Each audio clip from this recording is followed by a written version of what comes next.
बोलिए हनुमान जी महाराज की जय। बोले जगदिया जोता वाली माता तेरी सदा ही जय।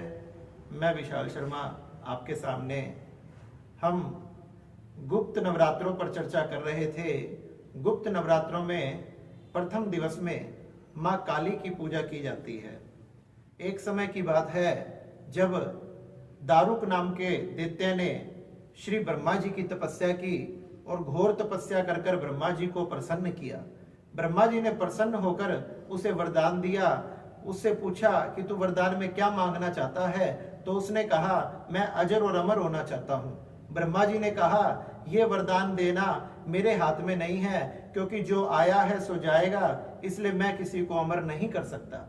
दारुक ने कहा फिर कोई दूसरा वरदान मुझे प्रदान करो जिससे मेरी मृत्यु जल्दी ना हो सके। ब्रह्मा जी ने कहा तुम ही कोई और दूसरा वरदान मांग लो। तो उसने मन में विचार किया, नारी में इतनी शक्ति नहीं होती जो एक दैत्य का संहार कर सके। इसलिए उसने ब्रह्मा जी के वरदान मांगा कि हे ब्रह्मा जी, मुझे किसी नारी द्वारा मेरा वध हो जब भी मेरी मृत्यु होगी, इसलिए किसी नर के द्वारा, किसी मानव तथा किसी देव के द्वारा मेरी मृत्यु ना हो। ब्रह्मा जी ने तथास्तु किया। वह बड़ा प्रसन्न हुआ। वरदान प्राप्त कर कर सभी देवी देवताओं पर आक्रमण कर दिया, स्वर्ग को जीत लिया और सभी देवी देवताओं को अपने पद से निकाल दिया। इंद्रासन पर बैठ गया। देवता लोक में, इंद्र लोक में राज करने लगा। देवता बड़े परेशान हुए। चिंतित होकर सभी भगवान नारायण की, ब्रह्मा जी की शरण में पहुंचे। ब्रह्मा जी, नारायण सभी उससे युद्ध करने के लिए गए, लेकिन उसे जो वरदान प्राप्त था उस वरदान के फलस्वरूप सभी उससे युद्ध में हार गए। सभी परेशान होकर कैलाश पर्वत पर भगवान शंकर की शरण में गए। भगवान शंकर की शरण में जाकर सारी कथा सुनाई। दारुक दैत्य का किस प्रकार से सभी का संहार कर रहा है, ये सब वृत्तांत सुनाया। भगवान शंकर मन ही मन प्रसन्न होने लगे और प्रसन्न होकर माँ पार्वती की तरफ देखा।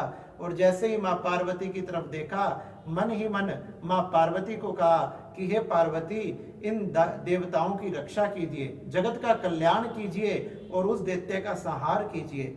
माँ पार्वती से देखते ही देखते एक ज्योति निकलकर भगवान शंकर में समाहित हो गई और सभी देवी देवता ये समझ ही नहीं पाए कि कब भगवान शंकर में से वह ज्योति निकलकर महाकाली के रूप में प्रकट हो गई। महाकाली ने प्रकट होकर एक महाकाली बड़ी ही डरावनी वेशभूषा में प्रकट हुई। सभी देवी देवता थरथर कांपने लगे। जिसके हाथ में त्रिशूल, तलवार, सभी तरह के अस्त्र तथा शस्त्र थे, उसके नेत्रों में क्रोध अग्नि से लाल लाल चमक रहे थे। इस प्रकार महाकाली का रूप देखकर सभी देवता घबरा गए। जैसे ही मां काली ने प्रकट होकर ओंकार भरी, ओंकार भरते ही सभी दैत्य तथा वो दारुक भस्म हो गया। सभी भस्म तो हो गए, लेकिन मां को इतना क्रोध आया कि उस क्रोध से सभी पृथ्वीवासी समस्त लोग कांपने लगे, सभी अग्नि में भस्म होने लगे। भगवान शंकर ने जब बड़ी ही सुंदर लीला की, भगवान शंकर ने एक बालक का रूप बनाया और बालक का रूप बनाकर एक वीरान जगह पर जाकर एक छोटे बालक की तरह रोने लगे, विलाप करने लगे। जब मां के कानों में यह शब्द सुनाई दिया कि कोई बालक रो रहा है, कोई छोटा सा रूप जो भगवान शंकर ने बनाया था उस रूप में बड़े बड़े प्यारे लग रहे थे, महाकाली के कानों में जैसे ही ये शब्द पड़ा, मां काली भी उस शब्द से मोहित हो गई तथा महाकाली ने मोहित होकर उस शब्द की तरफ बढ़ने लगी। जब आगे बढ़कर देखा तो एक बालक बैठा बैठा रो रहा था, विलाप कर रहा था कि मेरी माँ कहाँ गई, मेरी माँ कहाँ गई। इस प्रकार से माँ काली ने जाकर उसे हृदय से लगा लिया और जैसे ही उस शंकर भगवान को बालक के रूप में अपने हृदय से लगाया, महाकाली का सारा क्रोध शांत हो गया। इस प्रकार से नवरात्रे, ये गुप्त नवरात्रे में प्रथम दिवस महाकाली की पूजा की जाती है। दूसरी कथा के अनुसार भगवान शंकर के ससुर दक्ष प्रजापति ने जब यज्ञ किया और यज्ञ में सती ने अपने आप को विध्वंस कर दिया, यज्ञ में कूद गई।